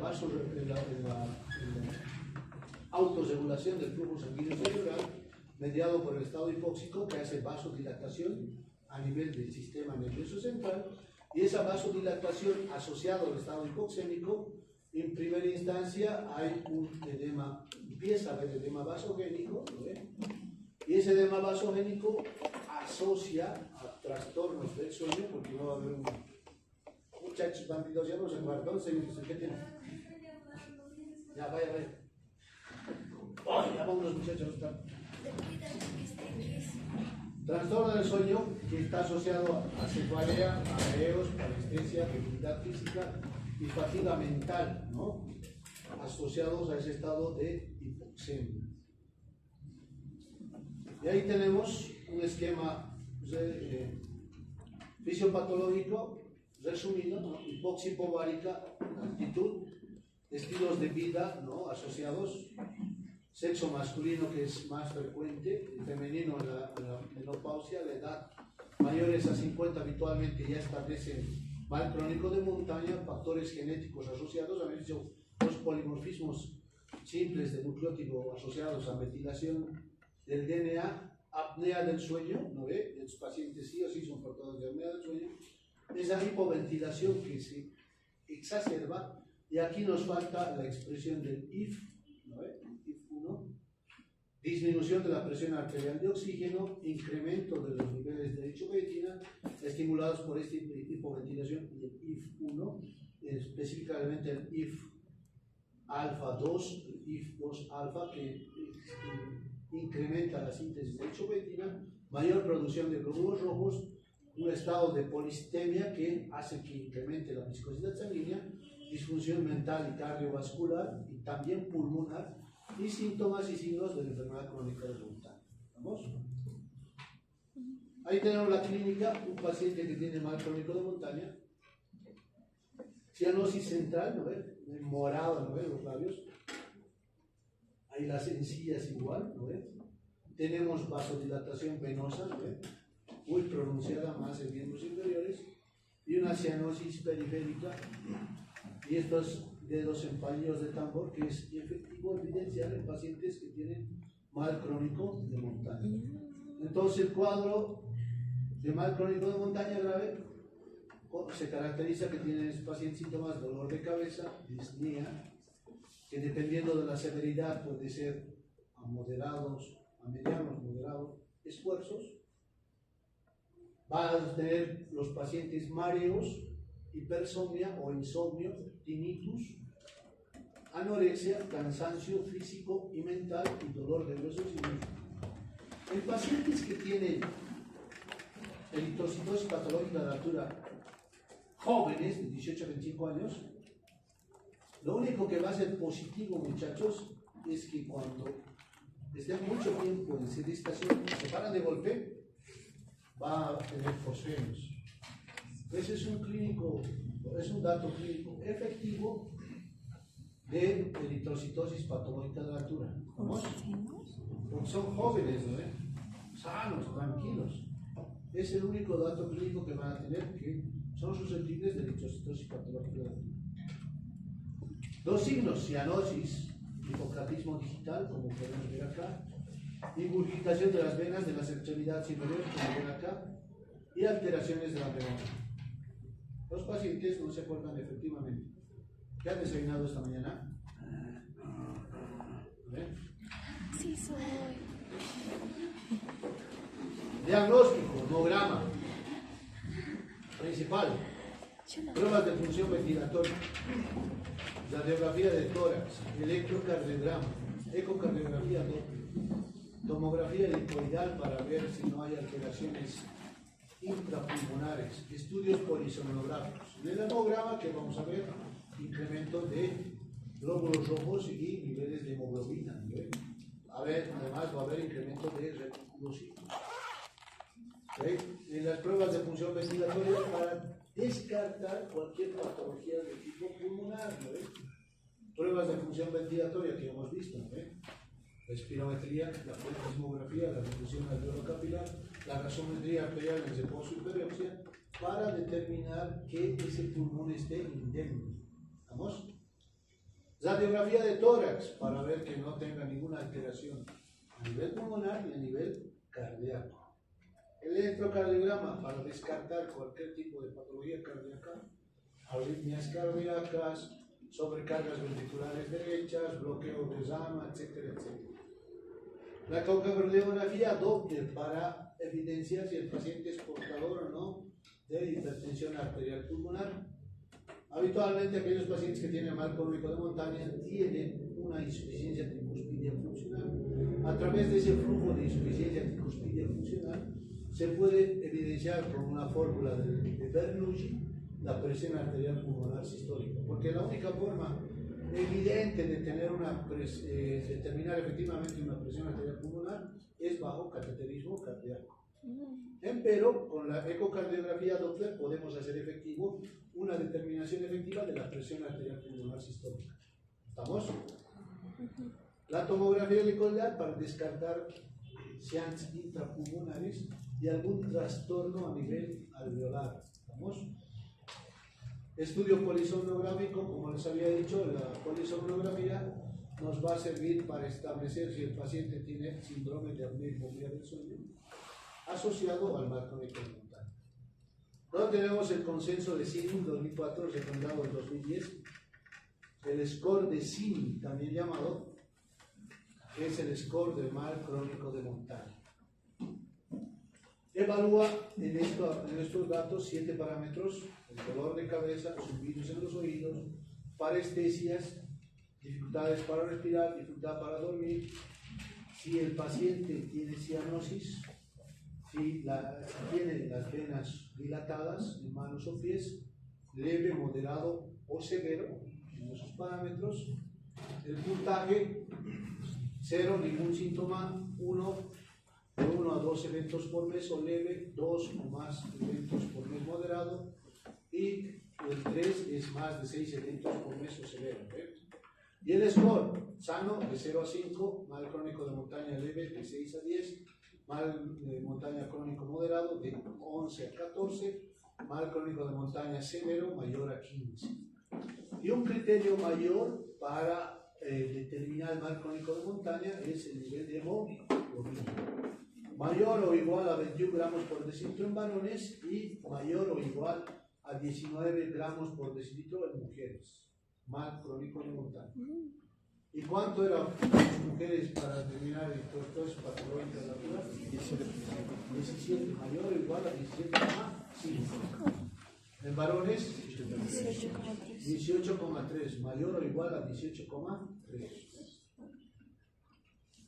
Tratamiento, muchachos. Descenso, pero nadie quiere descender, ¿no? Flebotomías, las flebotomías con reposición, sin reposición, con oxígeno suplementario, etcétera, etcétera. Pero no nos va a solucionar el problema, ¿no? Además, las flebotomías tienen su efecto rebote. Farmacológico, la acetosolamida. La acetosolamida, muchachos, les había dicho que nos sirve también para prevenir la desaclimatación aguda de altura, porque inhibe la anhidrasa carbónica, acidifica el medio, 1, 2, estimula la ventilación minuto, eso nos funciona en estos pacientes, a ver. Y se ha logrado evidenciar que 250 miligramos de acetosolamida al día durante 3 semanas ha mejorado el parámetro hematológico y respiratorio de los pacientes que eran portadores de mal crónico de montaña en Perú. No. Aquellos pacientes que tenían mal crónico de montaña mayores de 50 años les han dado tratamiento de acetosolamida por 3 semanas y ha bajado el número de glóbulos rojos, ha mejorado la ventilación minuto, ha mejorado su saturación arterial de oxígeno y por ende ha habido una mejoría leve, pero no siendo tratamiento efectivo, ¿no ven? Porque ya este paciente que tiene mal crónico de montaña habitualmente tiene ya compromiso cardíaco y pulmonar, ¿no ven? La fisioterapia respiratoria. Sabiendo, digamos, que el mecanismo fisiopatológico principal es la hiperventilación, estuviésemos diciendo que es efectiva la acetosolamida, ¿no? ¿O no? ¿Sí o no? La fisioterapia respiratoria, muchachos. La fisioterapia respiratoria, como les había hecho referencia en el tema de edema pulmonar, debe efectivizar una adecuada ventilación minuto. Eso implica que la saturación de oxígeno debe subir y la frecuencia cardíaca debe bajar, ¿no? Esa es una ventilación efectiva, una respiración efectiva. Pero les había dicho también que si el paciente estaba con un basal de 82% de saturación y con la fisioterapia respiratoria y la acetozolamida, si estamos más modesto, va a incrementar su saturación de oxígeno, ¿no ve? Capaz que incremente de 82 a 90 en el tratamiento. Si incrementa de 82 a 90, ¿cuánto por ciento ha incrementado? 8. ¿Y qué pasa si incrementa más de 4%? Especies reactivas del oxígeno, ¿o no? Y si hay especies reactivas de oxígeno, igual nos va a producir daño en el centro respiratorio, ¿no ve? ¿O no? Entonces se debe echar mano a antioxidantes exógenos, ¿no ve? ¿Sí o no? ¿Qué antioxidante exógeno habíamos hecho referencia? El ácido ascórbico.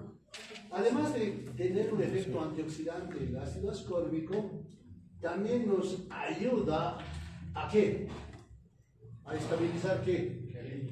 El IF, para que no se exprese, ¿han visto o no? Sí. Para estabilizar el IF necesitamos de las proteínas hidroxilasas, el hierro en su estado ferroso y el ácido ascórbico, ¿no?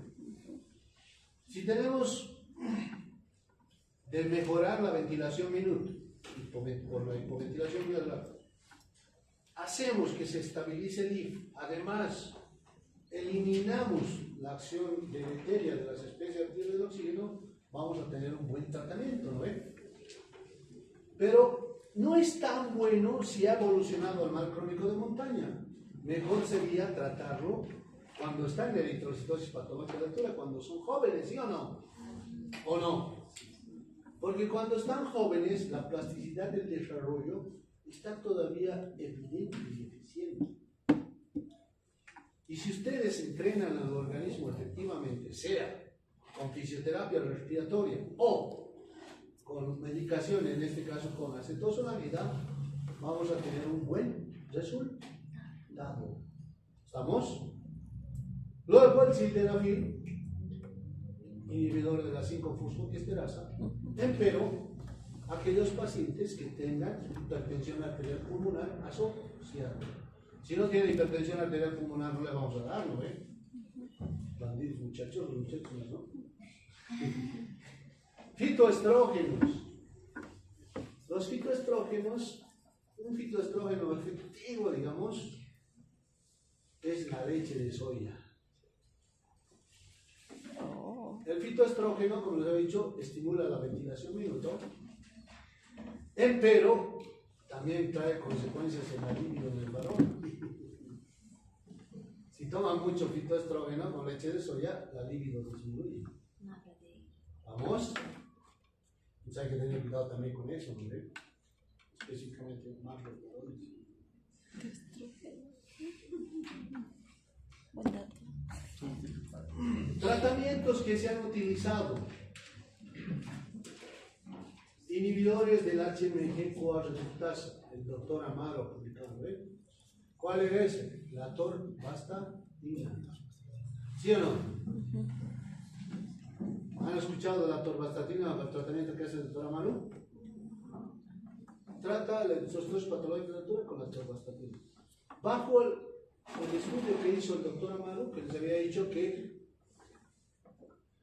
la vida media del glóbulo rojo en esos pacientes que tienen trastorno patológico de la altura ya no es 120 días, está entre 170 a 200 días, ¿no? Y la HMG-CoA reductasa, además de, en este caso la atorvastatina, además de ser el inhibidor del HMG-CoA reductasa asociado al metabolismo lipídico, inhibe al farnesilo en la fase 2 del ciclo celular, lo que conlleva de que estos glóbulos rojos entren en un estado de apoptosis y disminuyan su vida media. ¿Estamos? Y por ende disminuye el número de glóbulos rojos. Entre tanto están con el tratamiento de la atorvastatina. Pero es el principal factor fisiopatológico la vida media incrementada del globo rojo, ¿o no? ¿Cuál es el principal factor fisiopatológico? ¿Ah? Es la hipoxemia mediada por la hipoventilación alveolar, la hipoxemia. Y al darle la atorvastatina, ¿le estamos dando un tratamiento efectivo o no? Es un tratamiento tipo sintomático, ¿o no? ¿Por qué no estamos resolviendo la hipoxemia? ¿O estamos resolviendo? No, porque el principal factor fisiopatológico es la hipoxemia dada por la hipoventilación alveolar. ¿Qué tenemos que echar mano de eso? Estimuladores de la ventilación alveolar. Uno de esos es la acetosolamida. Esta acetosolamida, como les he dicho, se ha probado solamente la acetosolamida en pacientes mayores de 50 años portadores de mal crónico de montaña. Pero estos pacientes, como les he dicho, ya tienen asociada patología cardíaca y pulmonar, ¿no ven? Entonces, tiene efecto, pero no el que quisiéramos tener, ¿no ven? ¿Sí o no?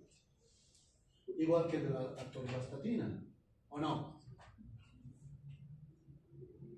Luego, ¿no? Agonistas de la endotelina, que también estarían en el rango de tratamientos paliativos nada más, ¿no ven? ¿Sí o no? Entonces, su servidor ha diseñado un proyecto. La siguiente semana o la siguiente semana esto voy a someterlo. Es un paper que vamos a publicar con los colegas de Colorado. Efecto de la acetosolamida y el ácido ascórbico en jóvenes, nativos y habitantes de grandes alturas con eritrocitosis excesiva y trastornos respiratorios durante el sueño. Estamos utilizando la acetosolamida 250 miligramos una hora antes de dormir durante 21 días, asociado al ácido ascórbico. Una hora después del desayuno, todos los días durante 21 días, en jóvenes de 18 años.